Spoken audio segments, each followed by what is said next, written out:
Hello, John Feldt here. Welcome to the Weekly Water Outlook, March 30th, 2014. Well, here's a quick snapshot of the number of rain days over the last week, ending the 28th. You can see the Pacific Northwest with all the tragic news with mudslides in that area have continued to receive a lot of rain, a lot of precipitation days.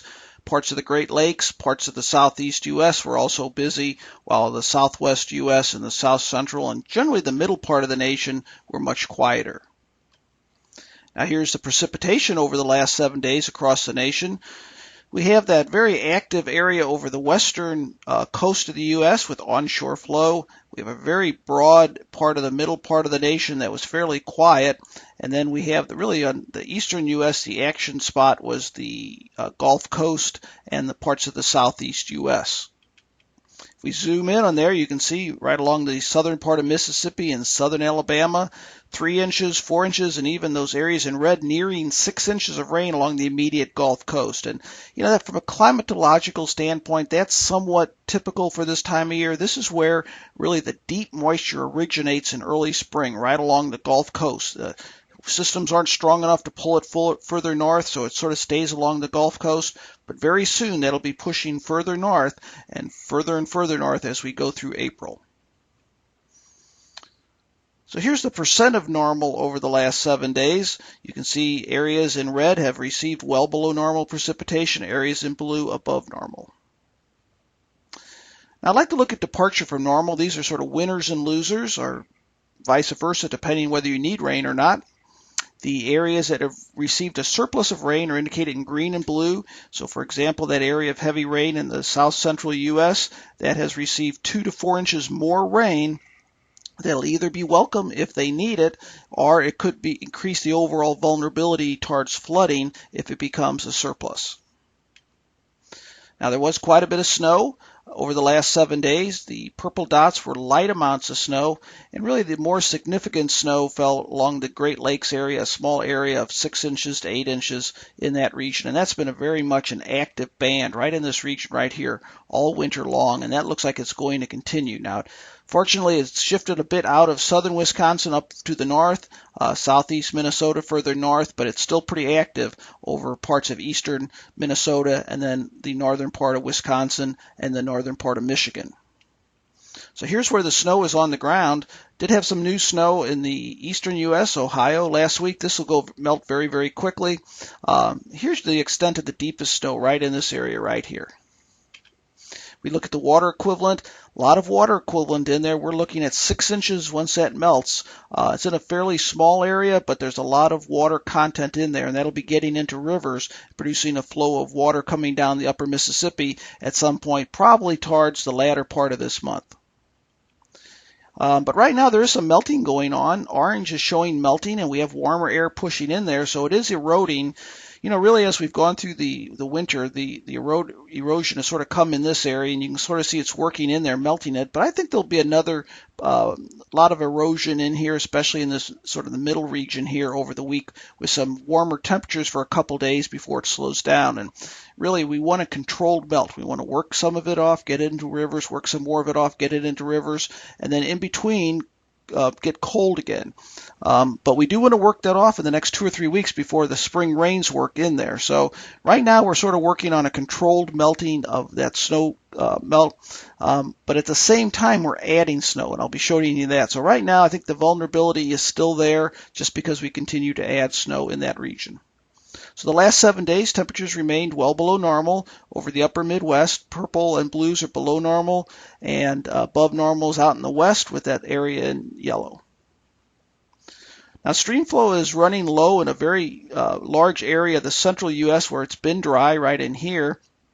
It's running high in areas of blue, and you've heard how the northeast U.S. had the very strong storm system come through this week with a lot of rain and some snow. You can see flows over the northeast and mid-Atlantic are running very high, and then along the Gulf Coast with that heavy rain over the last week, and the Pacific Northwest as well. Now over the southeast U.S., I did want to show you there are some points in flood at this time. Areas at orange are indicating minor flooding, areas at red some moderate flooding. So we're getting into the time of year where we would expect some flooding over parts of the country. This is the peak flood season, the spring, over a large part of the nation. So here's a jet stream analysis. What we have, we're starting out the week with the jet stream in the position that's colored in blue, a bowing over the middle part of the nation, and that's a warming type flow. So we're going to start off the week warm.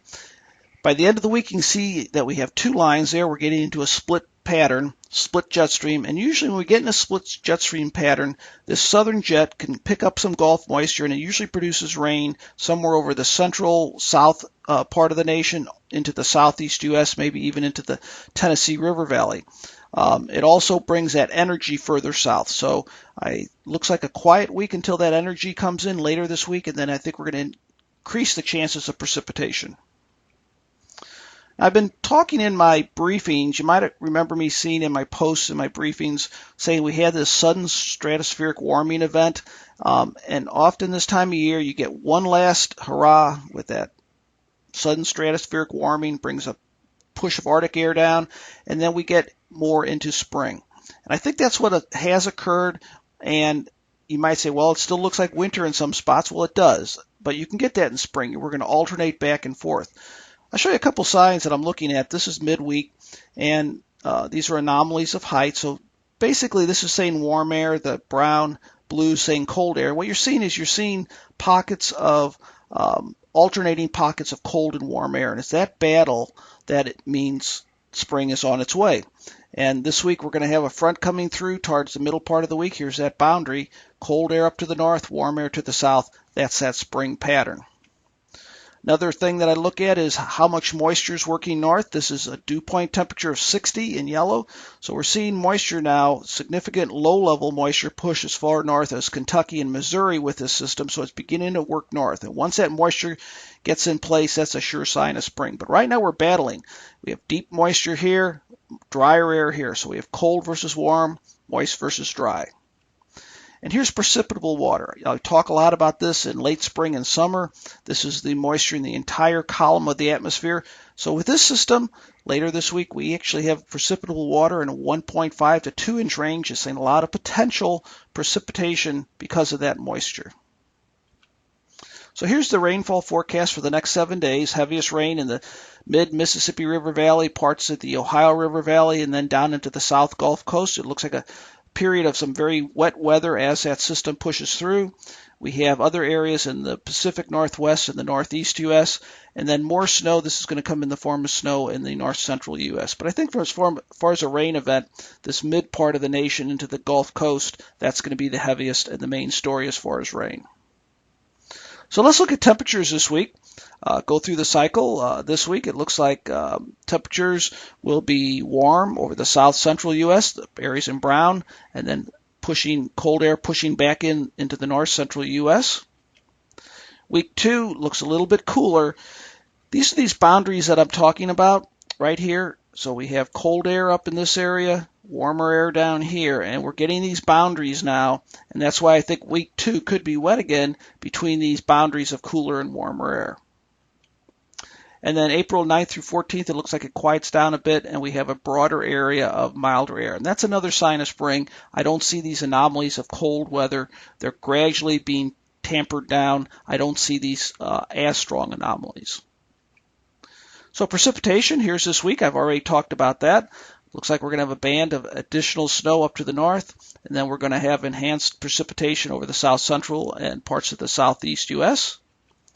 Week 2 looks pretty dry over much of the nation, but I think the area to watch in week 2 is going to be the southeast U.S., April 6th through 13th. It looks to me like the vulnerability is there, that most soils can handle maybe 2 to 3 inches, and we could be getting to the point where soils start to get saturated, especially in Mississippi, Alabama, North Georgia, and maybe the western parts of the Carolinas. We'll have to keep an eye on that. Week 2 could be wet in that region, but the rest of the nation looks pretty quiet. Now, as far as soil moisture goes, this is just the first week here. I did want to show you that soil moisture will be increasing over parts of the Ohio Valley. Areas of decrease are in brown, and areas of increasing soil moisture are in blue. So the takeaway this week, alternating pushes of cold and milder air. Looks like a spring-type system pushing through this week with the front pushing through. Heavy rain in the mid part of the nation into the south and southeast. And then I think as we get into late this week into next week, there'll be an increasing vulnerability for enhanced runoff over the South Gulf and the southeast U.S. And unfortunately, it looks like some more snow over the far north, especially northern Minnesota, northern Wisconsin. I'll be getting out my newsletter this week. El Nino's still been very interesting, lots of changes going on. I want to focus on that in this newsletter and give you the latest information on that. And hope you all have a nice week. I'll be talking with you again next weekend.